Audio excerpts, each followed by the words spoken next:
ಕೊಂಡವೂರಿನ ಶ್ರೀ ನಿತ್ಯಾನಂದ ಯೋಗಾಶ್ರಮ ಮಠದಲ್ಲಿ ಶ್ರೀ ಗಾಯತ್ರಿ ದೇವಿಯ ಭಗವಾನ್ ಶ್ರೀ ನಿತ್ಯಾನಂದ ಗುರುದೇವರ ಪ್ರತಿಷ್ಠಾ ವರ್ಧಂತಿ ನವಚಂಡಿಕಾ ಯಾಗ ವೇದಮಾತೆ ಶ್ರೀ ಗಾಯತ್ರಿ ದೇವಿಯ ಗರ್ಭಗೃಹದ ಜೀರ್ಣೋದ್ಧಾರಕ್ಕೆ ನಿಧಿ ಸಮರ್ಪಣೆ ಕಾರ್ಯಕ್ರಮ ಶ್ರೀ ಯೋಗಾನಂದ ಸರಸ್ವತಿ ಸ್ವಾಮೀಜಿಯವರ ಉಪಸ್ಥಿತಿಯಲ್ಲಿ ಶ್ರೀ ಕ್ಷೇತ್ರ ಕಟೀಲಿನ ವಂಶಿಕ ಪ್ರಧಾನಾರ್ಚಕ ಬ್ರಹ್ಮಶ್ರೀ ಕಮಲಾದೇವಿ ಪ್ರಸಾದ ಅಸ್ರಣ್ಣ ಅವರ ಆಚಾರ್ಯತ್ವದಲ್ಲಿ ವಿವಿಧ ವೈದಿಕ ಕಾರ್ಯಕ್ರಮಗಳೊಂದಿಗೆ ಸಂಪನ್ನ ಕಂಡಿತು.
ಜಗನ್ಮಾತೆ ಮಹಾಲಕ್ಷ್ಮಿ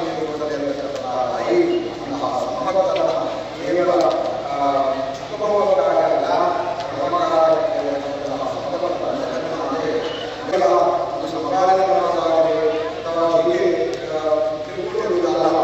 ಅವರನ್ನು ಇದೇ ಎಷ್ಟು ವಿದ್ಯಾಧನ ಸರ್ವಧನ ಪ್ರಧಾನ ವಿದ್ಯೆಯ ಧನಕ್ಕಿಂತ ದೊಡ್ಡ ಧನವೇ ಇಲ್ಲ ಅಂತಹ ಸರಸ್ವತಿ ಮಾತೆ ಎಲ್ಲರಿಗೂ ವಿದ್ಯೆಯನ್ನು ಕೊಡ್ತಕ್ಕಂಥವರು. ಅಂತಹ ಜಗನ್ಮಾತೆ ಎಲ್ಲರಿಗೂ ಒಳ್ಳೆಯ ಜ್ಞಾನವನ್ನು ವಿದ್ಯೆಯನ್ನು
ಆಗಿ ಇಲ್ಲಿ ಮತ್ತಷ್ಟು ಏನೇನು ಸತ್ಕೆಲಸಗಳುಂಟು, ಗೋಸೇವೆ ಅಥವಾ ಮಕ್ಕಳ ವಿದ್ಯಾಭ್ಯಾಸ ಸೇವೆ ಇತ್ಯಾದಿಗಳು ಮಹತ್ತರವಾಗಿರತಕ್ಕಂತಹ ನಾನಾ ಜನಸ್ಸ ಶುಶ್ರೂಷಾ ದೇವಸ್ಯ ಕರಮನ್ವಿತೆ, ನಾನಾ ಜನರ ಶುಶ್ರೂಷೆ ಮಾಡುವುದೇ ದೇವರಿಗೆ ಕೊಡತಕ್ಕಂತಹ ದೊಡ್ಡ ಒಂದು ಸೇವೆ ಅಂತ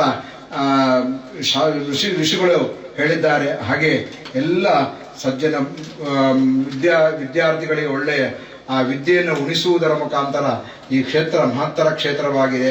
ಅಂತಹ ಈ ಕ್ಷೇತ್ರ ಒಳ್ಳೆಯ ರೀತಿಯಲ್ಲಿ ಬೆಳಗುವ ಹಾಗೆ ಯಾರ್ಯಾರು ಭಕ್ತಜನರು ತಮ್ಮ ಏನು ಕಾಣಿಕೆಯನ್ನು ಅರ್ಪಿಸಿದ್ದಾರೆ ಅವರಿಗೆಲ್ಲ ದೇವರು ಆಯುರ ಆರೋಗ್ಯವನ್ನು ಕೊಟ್ಟು ಉತ್ತರೋತ್ತರ ಶಿವವೃದ್ಧಿಯನ್ನು ಕೊಟ್ಟು ಅವರ ವ್ಯವಹಾರ ಕ್ಷೇತ್ರದಲ್ಲಿ ಉತ್ತರೋತ್ತರ ಅಭಿವೃದ್ಧಿಯನ್ನು ಕೊಟ್ಟು ಇನ್ನು ಸಂಪಾದನೆಯನ್ನು ಕೊಟ್ಟು ಆ ದೇವರಿಗೆ ಕೊಡತಕ್ಕಂತಹ ಒಂದು ಶ್ರದ್ಧೆಯನ್ನು ಭಕ್ತಿಯನ್ನು ದೇವರು ಅನುಗ್ರಹ ಮಾಡಿಕೊಟ್ಟು ಬೇಕಾದಾಗೆ ನಸಬೇಕು ಅಂತ ಆ ದೇವರಲ್ಲಿ ಮಾಡತಕ್ಕಂತಹ ಪ್ರಾರ್ಥನೆ. ಸ್ವಾಮಿ ದೇವರೇ ಪ್ರಣತಾನಾಂ ಪ್ರಸೀದತ್ವಂ ದೇವೇ ವಿಶ್ವಾರ್ಥಹಾರಣೆ ತ್ರೈಲೋಕ್ಯವಾಸನಾಂ ವಿಡ್ಡೆ ಲೋಕಾನಾಂ ವರದಾ ಭವ ಪ್ರಾರ್ಥನಾಂ ಸಮರ್ಪಯಾಮಿ. ಗೋವಿಂದ.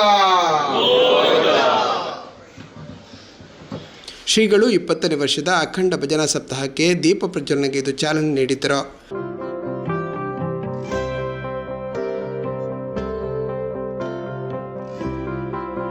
ಮಾಜಿ ರಾಜ್ಯಸಭಾ ಸದಸ್ಯರಾದ ಕೆ.ಸಿ. ರಾಮಮೂರ್ತಿ ಅವರ ಅಧ್ಯಕ್ಷತೆಯಲ್ಲಿ ಧಾರ್ಮಿಕ ಸಭೆ ಜರುಗಿದೆ. ಗರ್ಭಗುಡಿಯಲ್ಲಿರತಕ್ಕಂತಹ ನ್ಯೂನತೆ ಪರಿಹಾರಕ್ಕಾಗಿ ಅದರ ಭದ್ರತೆಯಾಗಿ ಒಂದು ಜೀರ್ಣೋದ್ಧಾರ ಅಥವಾ ಪುನಃ ಗರ್ಭಗುಡಿಯನ್ನು ನಿರ್ಮಾಣ ಮಾಡಿ ಅದರಲ್ಲಿ ದೇವರನ್ನು ಪ್ರತಿಷ್ಠಾಪನೆ ಮಾಡಬೇಕು.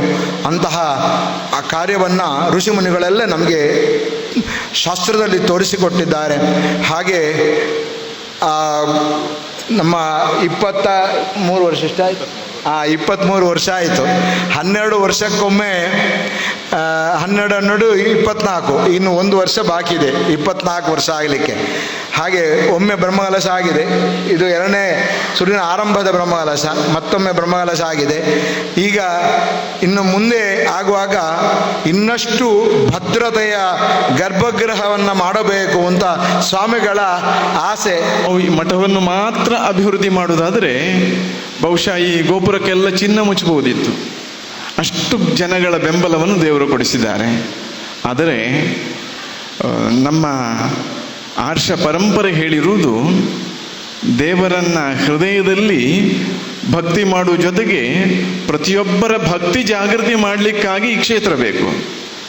ಅದರ ಜೊತೆಗೆ ದೀನರು, ದುಃಖಿಗಳು, ಕಷ್ಟದಲ್ಲಿದ್ದವರ ಕಣ್ಣೀರನ್ನು ಒರೆಸುವ ಕೆಲಸ ದೇವಸ್ಥಾನದಿಂದಲೇ, ನಮ್ಮಂಥ ಮಠಗಳಿಂದಲೇ ಆಗಬೇಕು. ಅದನ್ನು ನಾವೆಲ್ಲ ಮಾಡಬೇಕು. ಹಾಗಾಗಿ ಎಲ್ಲರ ಬೆಂಬಲದಿಂದ ನಾವು ಬರೀ ಬಡಿಸುವ ಸೌಟಿನ ಹಾಗೆ ಸ್ಪೂನ್ ಸಾಂಬಾರು ಬಡಿಸುವುದು, ಸಾಂಬಾರು ನನ್ನದಲ್ಲ, ಅದರ ರುಚಿ ನೋಡಲಿಕ್ಕೂ ಇಲ್ಲ. ತಿನ್ನುವವರು ತಿನ್ಬಹುದು, ಮಾಡಿದವರು ಮಾಡಿಕೊಟ್ಟಿದ್ದಾರೆ. ಹಾಗೆ ಇಂತಹ ಹೃದಯ ಶ್ರೀಮಂತಿಕೆಯ ವ್ಯಕ್ತಿತ್ವಗಳ ಬೆಂಬಲವನ್ನು ಪಡೆದು ಎಲ್ಲಿಗೆ ಅರ್ಹತೆ ಉಂಟೋ, ಅಗತ್ಯ ಉಂಟೋ ಅಲ್ಲಿ ಲೆಕ್ಕಾಚಾರ ಮಾಡಿ ನಾವು ಹಂಚುವುದು ನಮ್ಮ ಕೆಲಸ. ಇಷ್ಟೆಲ್ಲ ದೊಡ್ಡ ಕೆಲಸ ಆಗ್ತಾ ಉಂಟು. ಈಗ 47ನೇ ಮನೆಯ ಪುನರ್ನಿರ್ಮಾಣ ಮಾಡಿದ್ದನ್ನೇ ಇವತ್ತು ಕೊಡುವಂಥದ್ದಿದೆ. ಅದರ ಜೊತೆಗೆ ಮತ್ತೆ 4 ಮನೆಯನ್ನು ಆಗಸ್ಟ್ನೊಳಗೆ ಪೂರ್ಣ ಮಾಡಬೇಕೆಂಬಂತಹ ಸಂಕಲ್ಪವನ್ನು ಮಾಡಿದ್ದೇವೆ.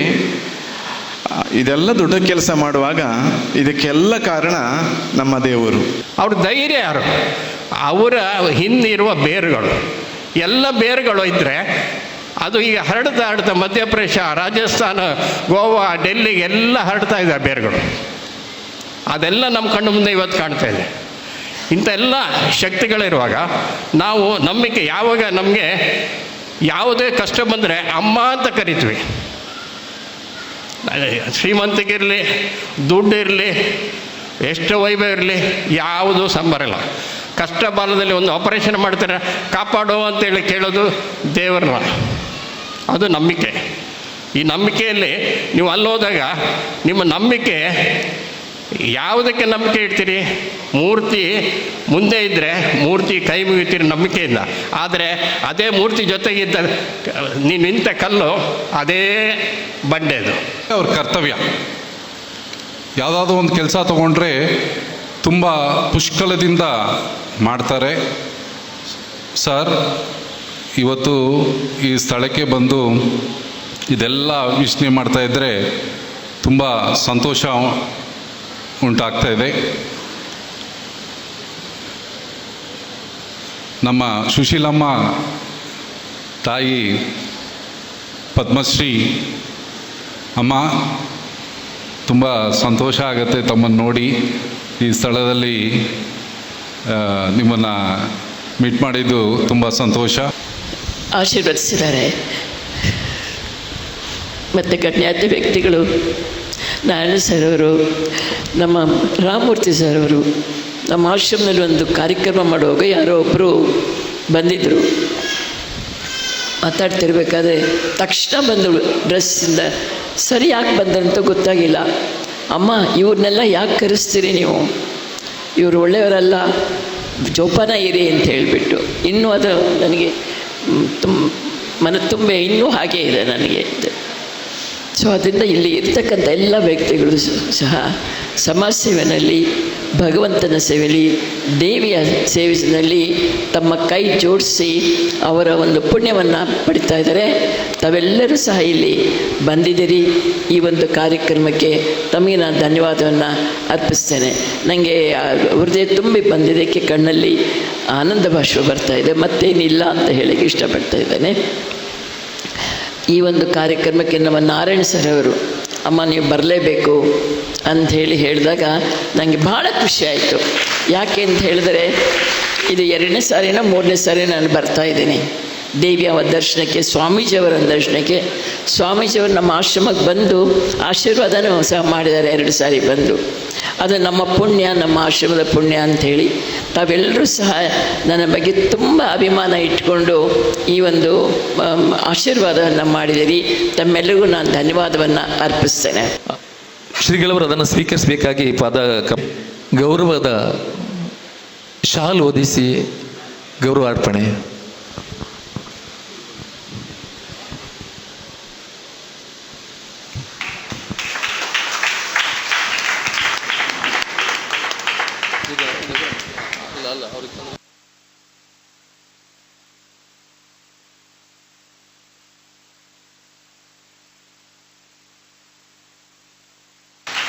ಮತ್ತು ಪ್ಲಾಸ್ಟಿಕ್ ಮುಕ್ತ, ಡೈರೆಕ್ಟಾಗಿ ನಾನು ಪಾಯಿಂಟ್ ಹೇಳ್ತೀನಿ ಯಾಕಂದರೆ ಟೈಮ್ ಇಲ್ಲ ಇವತ್ತು.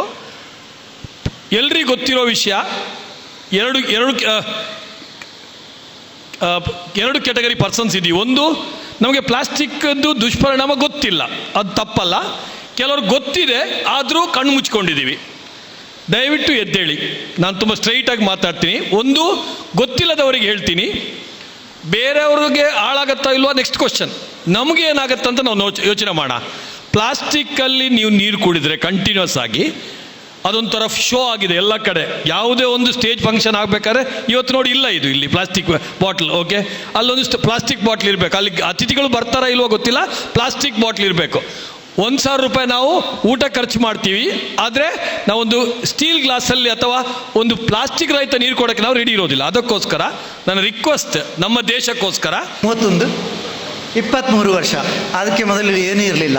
ಈ 23 ವರ್ಷದಲ್ಲಿ ಸ್ವಾಮಿಯವರು ಮಾಡಿದಂತಹ ಒಂದು ನಿಸ್ವಾರ್ಥ ಹಾಗೂ ನಮ್ಮೆಲ್ಲರ ಊರಿನ ಸಹಾಯ ಹಾಗೂ ಅದರೊಂದು ಇಂಟೆನ್ಷನ್, ಅದರೊಂದು ಏನೋ ಎಲ್ಲ ಥರದ ಒಂದು ಸಪೋರ್ಟಿಂದ 23 ವರ್ಷದಲ್ಲಿ ಆದಂತಹ ಈ ಪುಣ್ಯ ಸ್ಥಳ, ಇದು ಪುಣ್ಯ ಸ್ಥಳ. ಈಗ ಹೋಗುವಾಗಲೇ ನಮಗೆ ಅನಿಸ್ತಾ ಇದು ಈ ಮಣ್ಣಲ್ಲಿರುವಂತಹ ಒಂದು ಧಾರ್ಮಿಕತೆ, ಈ ಧಾರ್ಮಿಕತೆಯಿಂದಲೂ ಹೆಚ್ಚಾದಂತಹ ಒಂದು ನಮಗೆ ಬರುವಂತಹ ಮನಸ್ಸಿಗೆ ಬರುವಂತಹ ವಿಷಯ ಸಮಾಜ ಸೇವೆ.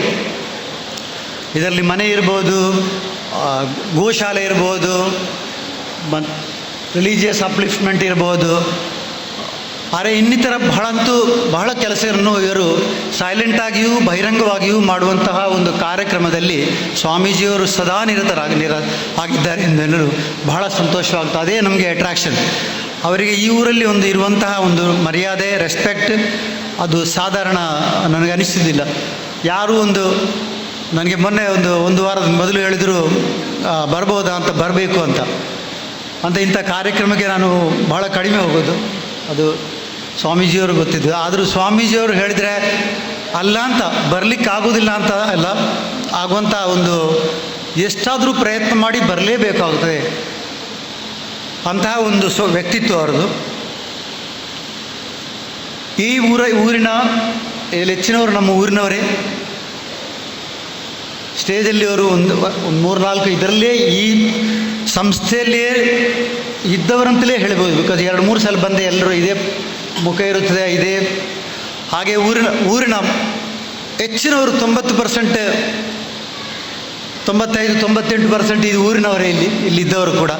ಈ ಮಟ್ಟಕ್ಕೆ ನಾನು ಈ ಒಂದು ಜೀರ್ಣೋದ್ಧಾರ ಕೈಗೊಂಡ್ರೆ ನನ್ನ ಕಡೆಯಿಂದ ಒಂದು 10 ಲಕ್ಷ ರೂಪಾಯಿನ ನಾನು ಯಾವ ರೀತಿನಾದ್ರು ಮಾಡಿ ಕೊಡ್ತೀನಿ ಅನ್ನೋ ಒಂದು ಉದ್ದೇಶನ ನಾನು ಇಲ್ಲಿ ಹೇಳ್ತೇನೆ. ಗುರುಗಳೊಂದು ಜವಾಬ್ದಾರಿಯನ್ನು ಕೊಟ್ಟಿದ್ದಾರೆ. ನಾರಾಯಣರವರ ಜೊತೆಯಲ್ಲಿ ಗುರುಗಳ ಆಶಯವನ್ನು ಪೂರೈಸೋ ನಿಟ್ಟಿನಲ್ಲಿ ಎಲ್ಲ ರೀತಿಯ ಸಹಕಾರವನ್ನು, ಬೆಂಬಲವನ್ನು ಕೊಡ್ತೇನೆ ಅನ್ನೋದಕ್ಕೆ